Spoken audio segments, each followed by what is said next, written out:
Oke guys, halo semuanya. Balik lagi ke PSR Talk kali ini. Edisi spesial, kolaborasi kali ini.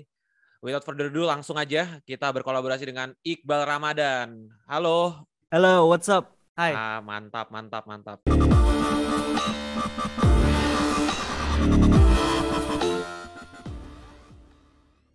By the way, basa-basi pandemi dulu ya. Apa kabar, Bal? So far? Jawabnya basa-basi pandemi juga apa serius? Boleh, basa-basi dulu.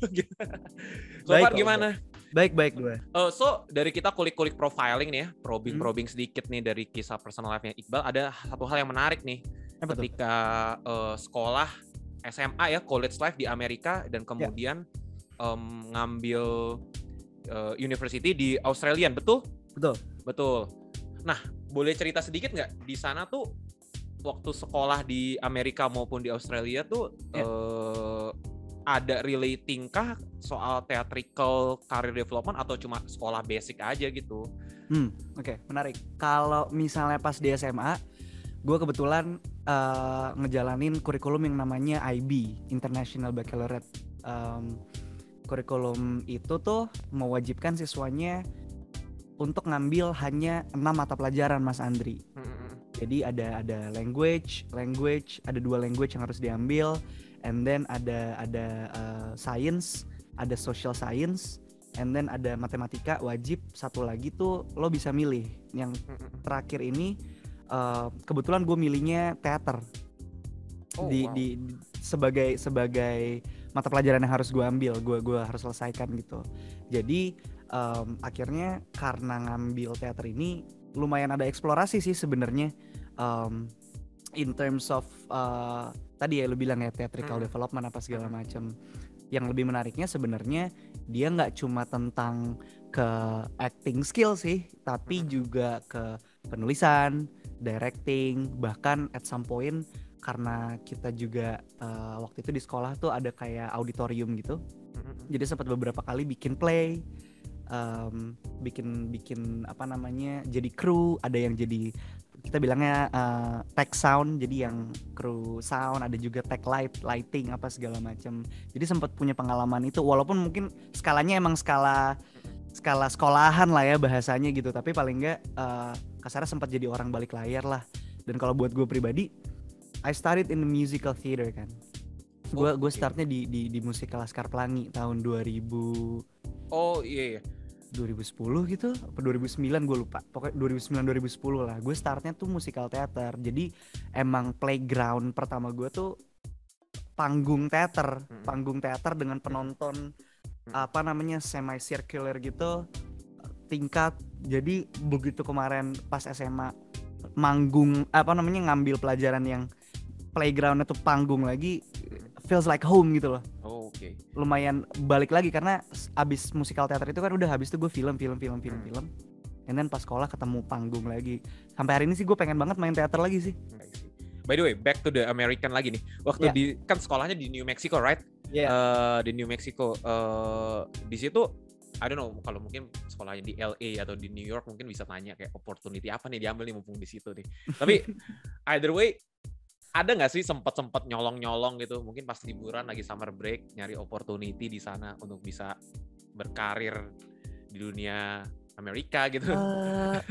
Waktu itu jujur mungkin ya itu tadi ya karena masalah geografis, jadi secara opportunity mungkin nggak sebanyak kalau yang tadi lu bilang gitu ya di LA atau New York, which is maksudnya sarangnya gitu ya. Dan di sisi lain kayaknya kalau dari diri gue pribadi waktu itu gue belum di tahap kayak I'm gonna take this career seriously gitu. Gue beneran anak umur 15 tahun terus sekolah boarding school, udah isinya gue main doang sih, main dan belajar gitu. Gue nggak mikirin, gue nggak terlalu pikir panjang lah tentang apa yang gue suka, apa yang gue pengen lakuin. Tapi memang masa eksplorasinya terjadinya di situ. Gue pernahnya lebih ke musik kali waktu itu ya. Gue sempet kayak nulis lagu gitu sama teman gue orang Finland. And then waktu itu dari sekolah itu minta ini apa namanya, kayak bikin video holiday greetings gitu. Terus abis itu ya udah gue akhirnya sama teman gue nulis lagu, gue belajar rekaman, sedikit belajar produce di situ. Ada kok videonya di YouTube, UWC USA Holiday kalau nggak salah namanya. Itu lagu yang gue tulis bareng dia, dan maksudnya sampai hari ini itu lagu itu tuh waktu itu dipakai buat ucapan greetings, dikirim ke email buat alumni, buat apa namanya donatur yang kayak gitu-gitu. Emang maksudnya skalanya internal banget sih, cuma gue sempet ngelakuin itu tuh di sana. Tapi kalau acting enggak sih, I wasn't thinking of that banget. Gue beneran kayak, atau at least mumpung di sana nih gitu, pasti kan ada dong sutradara atau aktor favorit atau film favorit mungkin gitu yang visit gitu. Nggak ada sih, gue waktu itu nggak banyak juga buat jalan-jalan. Maksudnya emang karena boarding school ya udah di situ semua terjadinya di situ. Cuma gue baru tahu waktu itu pas gue sekolah ternyata Breaking Bad syutingnya di New Mexico. Ya Albuquerque, sama High School Musical di White Sands. Gue baru tahu. Tapi karena gue nggak nonton dua-duanya, jadi gue nggak punya kayak sentimental attachment sama dua series itu gitu. Gue taunya kayak gue di New Mexico jauh banget dari mana-mana, gila gitu. Iya benar. Tapi kalau boleh tanya sedikit referensi, kalau pasti ada ya suka banget sama aktor atau sutradara deh. Referensi sutradara dan film favoritnya Iqbal apa sih? Kalau aku kayak misalnya kalau aku personally kan suka banget sama Stanley Kubrick ya. Jadi aku Stanley Kubrick tuh kayaknya gitu. Sangat bias gitu. Oke. Luar nih berarti ya? Luar, oke. Sutradara sama film. Gue paling nggak bisa nih gue mas kalau kayak give me 3 top movies. Gue kayak anjing apa, dan gue selalu berubah-ubah gitu. Gue nggak pernah ingat apa yang gue sebutin karena yang muncul selalu beda. Kalau film favorit mungkin recently aja kali. Recently enggak, kalau film favorit gue selalu tahu gue suka banget sama Trainspotting. Gue suka banget sama Trainspotting. Tapi kalau itu sebenarnya salah satu alasannya juga gara-gara itu membuka gue terhadap banyak musik baru sih. Jadi ujung-ujungnya tetap ada musik-musiknya juga gitu. Terus kalau director, gue fans David Fincher salah satunya. Gue suka tuh film-film twist. Scorsese gue suka. Gue sempat punya fase di mana gue suka Quentin karena gue pikir gue orang yang paling keren dengan suka Quentin. You know that face, right? Kayak wah anjing lu suka Quentin, keren banget man gitu. Sinema ya gitu ya. Sinema banget. Atau kayak Wes Anderson, kayak wah lu sinema banget deh, cinephile banget. Sampai akhirnya gue kayak makin gue pelajarin diri gue kayak gue menikmati karya-karya Quentin gitu, tapi kayaknya to call myself a fan gitu kayaknya nggak sampai situ deh gitu. Nolan gue suka mereka sih, orang-orang itu. I see. Wah ini pendengar biasa nih udah pasti, wah Iqbal legit nih, udah masuk nih ke kasta kita. Enggak lah. Suaranya oke nih gitu. Enggak lah. Genophile udah pasti seneng tuh. So anyway, nah langsung masuk ke film yang mau kita bahas, which is Mencuri Raden Saleh. Yes. Nah, kita mau tanya-tanya dulu nih sebelum kita ngomongin filmnya ya, tapi proses menuju filmnya. Oke. Pengen tahu kayak waktu pembelajaran atau ngulik tentang Mencuri Raden Saleh atau proses pas ditawarin dan lain-lain gitu. Pas ditawarin tuh kayak pertama kali lihat, tahu nggak sih siapa sosok Raden Saleh ini gitu. Itu pertama tuh, kayak tahu nggak sih pas ditawarin ini siapa gitu. Okay. Ataupun kalau setelah belajar, setelah learning, bagaimana untuk bisa belajar lebih dalam tentang sosok ini untuk bisa benar-benar get into banget nih sama filmnya gitu. Oke. Udah. Oh, gue nunggu pertanyaan berikutnya. Oke. Jadi lebih mungkin summarize lagi ya. Jadi waktu pas ditawarin, udah kenal belum gitu? Kenal belum sih sama Raden Saleh? Kalau belum, proses pembelajarannya tuh seperti apa gitu sampai bisa lebih kenal lebih dalam? Pertanyaan yang pertama jawabannya tidak. Gue nggak tahu siapa itu Maestro Raden Saleh sebelumnya. Bahkan lukisan yang akhirnya dicuri sama komplotan Raden Saleh ini gitu ya, digawangi oleh Piko sama Ucup, gue bahkan nggak tahu lukisannya gitu. Tapi akhirnya diceritain banyak hal sama Mas Angga Sasongko di tahun 2018 tentang siapa itu Raden Saleh dan kenapa Raden Saleh dan kenapa lukisan ini apa yang bikin lukisan ini spesial gitu. Akhirnya lumayan jadi ngulik gitu. Sebenarnya nggak cuma tentang Raden Salehnya sih yang gue nggak familiar gitu, tapi dunia seni lukis atau fine art itu memang satu dunia seni yang gue nggak pernah nyemplungin kaki sama sekali, Mas Andri. If it was music atau film atau bahkan teater gitu ya, paling nggak gue pernah denger atau kayak adalah prior knowledge-nya gitu. Kayak oh iya kayak gue tahu deh, kayak gue pernah denger deh. Nah dunia seni lukis itu gue harus akuin itu sesuatu yang nggak pernah gue sentuh sama sekali gitu. Beneran nggak tahu apa-apa. Tadinya nggak tertarik. Gue pikir itu sesuatu yang jauh, something yang bukan gue gitu. Jadi gue nggak pernah punya ketertarikan ke situ. Sampai akhirnya ya udah Raden Saleh jadi ngulik. Terus akhirnya jadi baca-baca, jadi dengar. Terus juga ngobrol-ngobrol akhirnya sama pelukis maestro di Indonesia hari ini. Ada Pak Suharmanto sama Pak Deddy Sufriyadi gitu ya. Akhirnya terbukalah pikiran gue tentang dunia seni lukis ini gitu. Dan juga tentang si Raden Salehnya sendiri. Yang akhirnya buat gue gila banget sih. Si maestro ini gitu ya punya lukisan semonumental ini. Bahkan lukisannya nggak ada di Indonesia, kita nggak punya lukisan beliau, dan gue sadar gitu, gue ngerasa gue bisa jadi representasi paling nggak teman-teman di circle gue yang kita tuh nggak tahu siapa itu Raden Saleh gitu loh, dan itu yang akhirnya gue harapin lah salah satunya gitu ya dari si film Mencuri Raden Saleh ini gitu. Semoga ya ini akhirnya bisa jadi jembatan buat teman-teman gue di luar sana antara maestro Raden Saleh sama generasi gue, ngasih tahu kayak bro kita punya gila orang kayak gini, kita punya lukisan segila ini gitu, dan ini dari Indonesia tapi kita nggak ada barangnya di sini, tapi itu punya kita gitu loh. Karena gue melakukan proses jembatan itu kan gue yang bikin sendiri buat diri gue pribadi untuk pendalaman karakter. Nah gue berharap si film ini tuh jembatan yang udah dibikinin lah kasarnya gitu buat mengedukasi dan memperkenalkan di luar sana kalau kita punya maestro yang hebat dari Indonesia gitu. I see. Nah tadi kan sempet diceritain tuh kalau Mas Angga kan benar-benar dijelasin by detail banget Raden Saleh seperti apa dan lain-lain. Itu menarik banget sih sebenarnya. Raden Saleh kan sosok tahun 1800 ya, yang dimana pada saat itu ya mungkin again nggak cuma generasi Iqbal, mungkin generasi kita juga banyak yang nggak tahu gitu. Dan Angga mengangkat itu. What's so special dari Raden Saleh? Kalau kita ngomongin in terms of fine art lukisan ya kan, tapi kita nggak usah ngomongin Raden Saleh deh. Paling recent aja tuh kita punya Avandi gitu. Ada Basuki Abdullah gitu. Kenapa Raden Saleh? Kenapa IP-nya? Kalau kata Angga tuh IP itu bahasa IP. Kenapa IP-nya Raden Saleh gitu?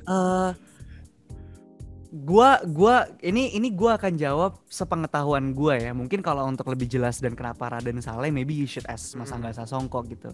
Cuma yang gua tahu waktu itu Mas Angga pernah punya pengalaman waktu dia di Jogja dengan salah satu temannya.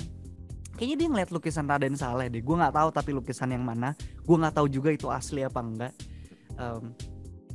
Lalu dia ngeliat lukisan itu tuh hanya terpampang gitu doang. Lukisan itu terpampang di sebuah tembok yang di belakangnya itu bolong. Jadi kasarnya kalau kita berdua Mas Andri ada di tempat itu, terus gue di depan lukisannya dan lu gue suruh standby di belakang tembok itu, kalau gue ambil lukisannya dan gue lempar, itu nggak akan ada yang nangkep lu, nggak akan ada yang bisa ngejar lu, karena there's no security, there's no guard, there's no safety, nggak ada. Itu lukisan cuma terpampang. Makanya gue nggak tahu ini lukisan asli apa enggak gitu. Cuma posisinya tuh kayak gitu. Setahu gue itu yang akhirnya menginspirasi Mas Angga Sasongko untuk bikin film Mencuri Raden Saleh ini tentang lukisan yang dicuri gitu. Sebenarnya nggak usah deh lu bahas Avandi, nggak usah bahas Basuki Abdullah. Tema lukisan sendiri buat gue it's something new sih di perfilman Indonesia gitu, untuk menjadi sebuah tema yang diangkat ya tentang si lukisan ini sendiri gitu. Dan akhirnya kenapa Raden Saleh, mungkin kalau dari point of view gue mungkin ya karena dia dianggap bapak dari seni modern di Indonesia, maybe gitu. Kalau nggak ada dia mungkin nggak ada yang tadi lo sebutkan, maybe gitu. Jadi mungkin itu salah satu alasannya kenapa akhirnya Raden Saleh yang diangkat gitu. Dan kenapa lukisannya Ups, sorry. Bentar gue mute dulu ya. Bunyi-bunyi. Dan kenapa akhirnya lukisan tersebut? Karena gue juga baru tahu gitu ternyata, maksudnya pas syuting film, proses pendalaman karakternya ya, lukisannya itu kan juga sebagai bentuk perlawanan ya. Yes, betul. Terhadap apa namanya, kolonialisme Belanda gitu. Mungkin itu juga sebuah metafor yang sebenarnya film ini juga pengen angkat. I'm not gonna get into deep tentang apa yang Pico dan teman-temannya perjuangkan juga sih. Cuma waktu itu sempat jadi bahasan sama Mas Angga ya, sebenarnya lukisan itu tuh melambangkan ya komplotan anak muda yang melawan status quo inilah gitu. I see. Yes, menarik sih, lukisan, ngebahas soal lukisan sendirinya aja udah unik banget ya di film. Iya, benar. Heist movie kalau bahasa kerennya. Do you think this is the first heist movie in Indonesia? No, it's not. It is not. Itu gua selalu hati-hati banget kalau ngomong kayak ini adalah film heist pertama. Karena enggak, bro. Karena ini bukan film heist pertama. Sebelumnya sudah ada film-film heist sebelumnya. Tapi mungkin dengan skala semencuri Raden Saleh ini, mungkin ini akan jadi film heist sebesar itu yang pertama gitu. Dan semoga akhirnya bisa jadi standar baru untuk genre action pencurian ya di Indonesia sih gitu. Kalau ngomongin skala, memang skalanya sebesar apa untuk film heist movies mencuri Raden Saleh? Sebenarnya kalau ngomongin skala sebesar apa, kayaknya bias sih kalau gue yang ngomong. Itu mungkin it's something given sih menurut gue. Harus orang nonton dan kayak wah gila ini segini gitu buat gue gitu. Cuma kalau buat gue pribadi, I've never seen anything like this before gitu. Gue pribadi juga tidak pernah melakukan hal yang gue lakukan di film Mencuri Raden Saleh ini juga sebelumnya gitu. Dan dari segi cerita, dari karakter, dari plot, sesuatu yang fresh aja sih buat perfilman Indonesia gitu.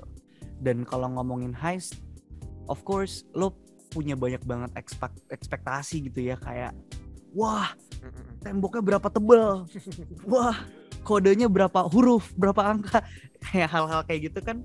Karena emang itu kan yang selalu kita dapat dari film-film heist luar ya Mas Andri ya. Kayak selalu apa ya, grande gitu loh. Kayak lu nggak mungkin cerita nyuri rokok di warung jadi film heist kan. Padahal sebenarnya it's heist man. Iya nggak sih? Iya nggak sih? Sebenarnya gitu, kayak kalau lo ngomongin heist pencurian, kayak lu nyuri apa juga di skala kecil ya, it's heist movie. Cuma kan selalu harus yang grande gitu. Nah, gue sih berharapnya itu something yang given aja gitu. Cuma yang bisa gue bilang adalah itu tadi, I've never seen anything like this before di bioskop Indonesia. Jadi semoga itu cukup exciting lah buat alright. Nah, a very simple story synopsis dari Mencuri Raden Saleh kan basically a group of young people. Iqbal sendiri di sini berperan sebagai Pico ya. Yeah. Yang mau mencuri, of course, lukisan Raden Saleh gitu.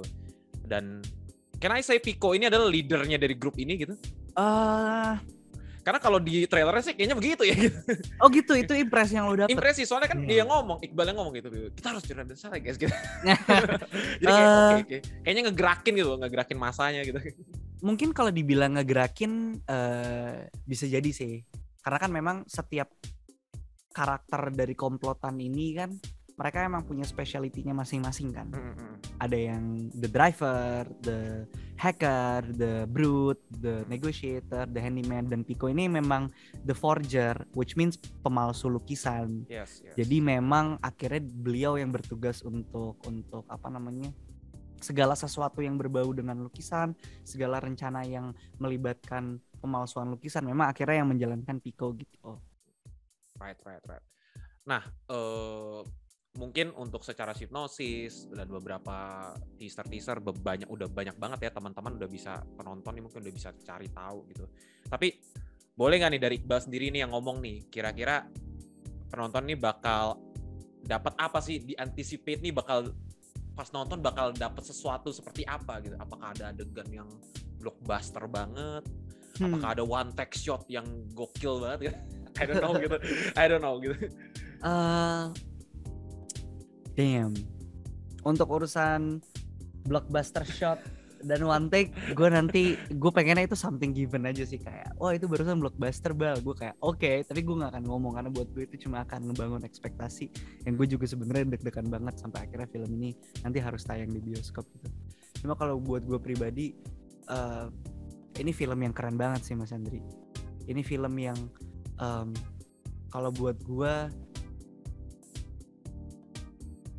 kalau gue nonton dari point of view penikmat film Indonesia gitu ya, atau mungkin penikmat film luar yang selama ini kayak picky nonton film Indonesia gitu, atau kayak enggak deh gue nonton yang lain aja daripada film Indo. Buat gue kalau nonton film ini keluar bioskop, gue berharap banget punya perasaan, wah Indonesia bisa ya bikin film kayak gini gitu sih. Oke, last question. Ini kita main game sedikit aja sih. What's on your top of mind gitu. Oke. Very simple lah. What's on your top of mind if I say Angga Dwi Mas Sasongko?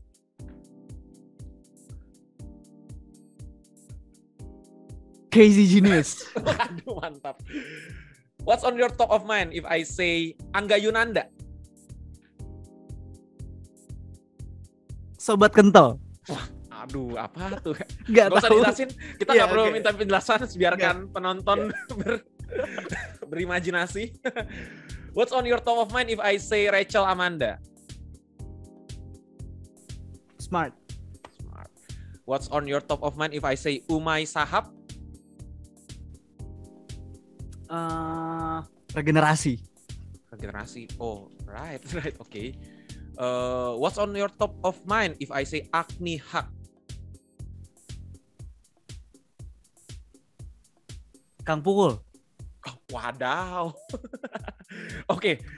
What's on your top of mind if I say Ari Irham? NFT.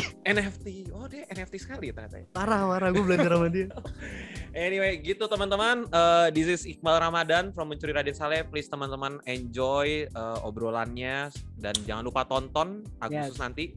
25 Agustus 2022 Mencuri Raden Saleh akan hadir di bioskop kesayangan Anda.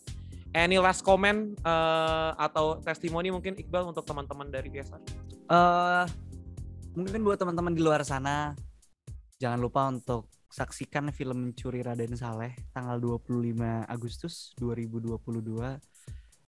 It's a whole new experience of cinema. Film ini please tonton di bioskop, jangan tonton bajakan, jangan tonton lewat akun sosial media atau akun bodong lainnya, gak perlu yang aneh-aneh. Please tonton di bioskop, hargai karya anak bangsa, dan ayo kita sama-sama bikin film-film Indonesia jadi raja dan tuan rumah di negaranya sendiri. Thank you Mas Andri. Iqbal Ramadan, ladies and gentlemen. Thank you Iqbal udah hadir di PSR. Buat teman-teman yang nonton, jangan lupa untuk nonton Mencuri Raden Saleh once again. And akhir kata, play it, don't stop, just rewatch.